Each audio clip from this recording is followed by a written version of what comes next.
Dans cette ferme dont je t'ai déjà parlé, j'ai croisé une vieille femme à la peau cuivrée. Elle portait des plumes dans ses cheveux.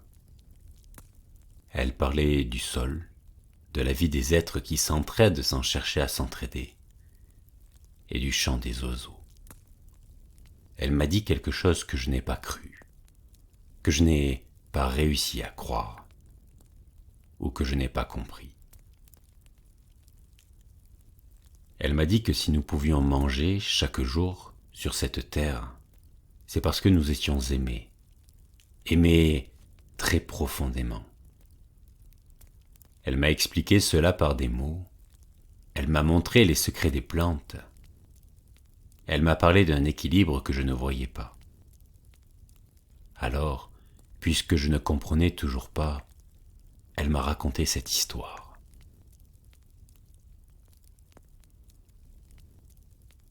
Il était une fois, au temps sans chemin, au temps d'avant les guerriers pâles, au temps où le grand esprit errait seul dans la plaine nue, un peuple, une nation, qui s'appelait la nation Lakota.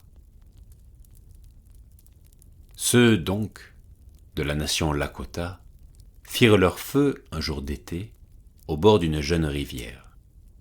Alentour, jusqu'aux horizons, il n'y avait que le soleil et les fleurs sauvages. Pas de gibier, rien à manger. Depuis quelques saisons, la faim les poursuivait. Elle était désormais face à leur tête maigre. Alors, l'œil du chef désigna, parmi ses hommes, 2 chasseurs. Ils partirent aussitôt sans armes, à la recherche des bisons qui semblaient avoir fui le monde. Après 4 journées passées à cheminer entre rochers, ruisseaux et arbres solitaires, les 2 chasseurs, muets, les dents serrées et le regard noir, arrivèrent en plein midi sur une colline venteuse d'où ils pouvaient voir aussi loin qu'un regard humain peut aller. Devant eux, l'infini des herbes. Cependant, comme ils contemplaient l'horizon, chacun tout à coup se raidit et empoigna l'autre par l'épaule. Un point blanc venait d'apparaître dans la brume, au fond du visible. Il s'avança, il grossit vite. Un bison peut-être ? Mais non. C'était une jeune fille céleste dans un halo ensoleillé. À 3 pas des hommes, elle fit halte. D'abord, ils la contemplèrent un moment, la bouche ouverte, extasiés. Elle portait une longue robe en peau d'élan noir. Sa chevelure était dressée à gauche, libre et bleu nuit du côté droit. Dans sa main, il y avait des feuilles de sauge. Et elle avait un regard à trouer le cœur du plus rocheux des rois du monde. Elle sourit à peine. Puis, elle leur dit « Vous n'avez pas marché en vain. La nation des bisons m'a confié le soin de porter un message au peuple Lakota. Il est de bon secours. Vous en serez heureux. » Le plus jeune des 2 chasseurs, fasciné, éperdu d'amour, voulut caresser son visage, son corps peut-être. Il s'approcha, mais à peine l'eut-il effleuré, qu'il tomba en cendres fumantes. Elle n'en parut pas affectée. Il ne désirait qu'une femme, elle était un être sacré. Elle dit au survivant : « Retourne chez les tiens. Fais dresser un vaste tipi aussi haut qu'un arbre rêvé. Dans ce tipi nouveau, fais bâtir un autel. Sur cet autel, dépose un crâne de bison. Je viendrai dans 4 matins. Alors je dirai à ton peuple comment vivre en frère de cœur avec tous les vivants du monde. » Son corps s'effaça dans l'air bleu. Le chasseur revint au village. On accourut sur son chemin dès qu'on le vit paraître au loin. Il raconta à tous l'apparition et sa foudroyante beauté, mais aussi ses paroles et ses volontés. Elles furent aussitôt accomplies. Dès l'aube du 4e jour, tout le village s'assembla au seuil du tipi magnifique. Chacun se tut quand elle parut devant le soleil rougeoyant. Le calumet sacré au creux des mains ouvertes, elle s'avança. Elle vint aux hommes. L'ancien de la tribu lui dit « Nous sommes honorés d'accueillir ton visage, ton souffle, ton savoir. Nous n'avons pas la moindre viande à t'offrir, ô femme d'en haut. Nous ne pouvons que te prier d'accepter cette eau de rivière que nous avons puisée pour toi. Pardonne notre pauvreté. » Elle s'inclina, remercia. Et puis vint l'instant inoubliable. La femme bison blanc, car ainsi la nomme-t-on depuis ce jour béni, apprit au peuple Lakota comment fumait le calumet. Elle le bourra de tabac rouge et de brins d'écorce de saule. Elle l'alluma aux braises offertes par l'ancien dans une bassine de terre.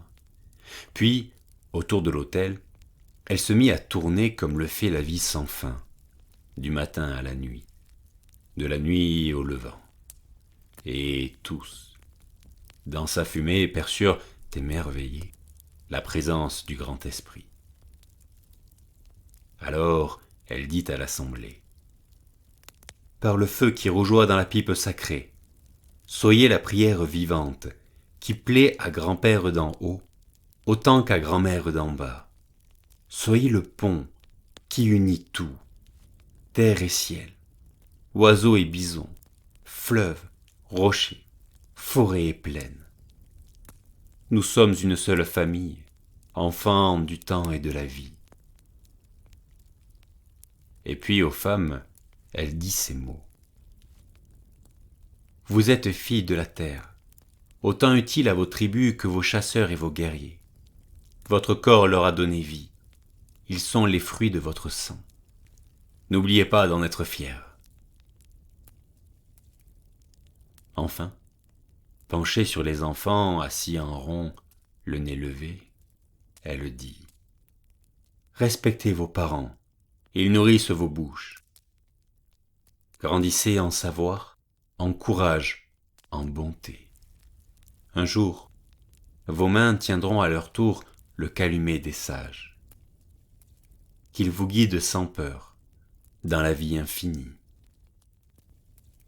Elle tendit la pipe sacrée au chef du peuple Lakota, et, sans autre mot, s'en alla. Comme elle marchait vers l'horizon, tous la virent en pleine lumière, se changer en bisons à la fourrure blanche. Ceux de son peuple, en grands troupeaux, revinrent bientôt dans la plaine. Par souci de nourrir les hommes, on dit qu'ils s'offrirent à la mort. Peut-être sommes-nous aimés au-delà de l'imaginable, mais nous ne le saurons probablement jamais. Et cette histoire est terminée.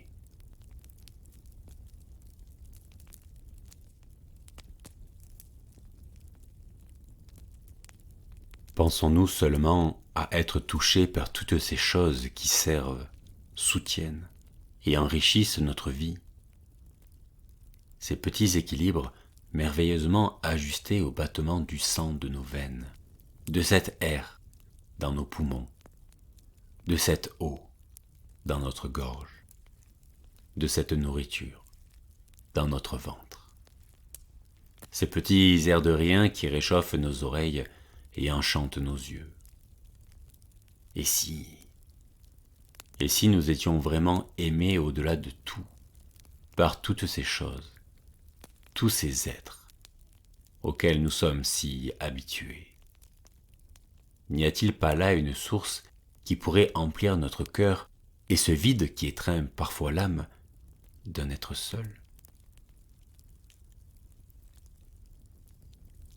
Et nous,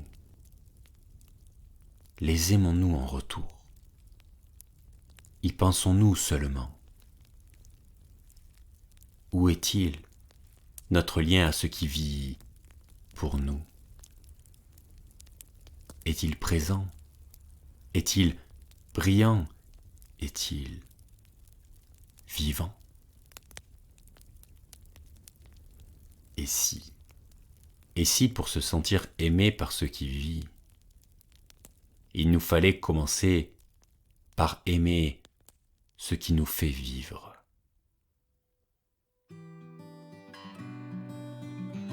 Je t'écrirai bientôt.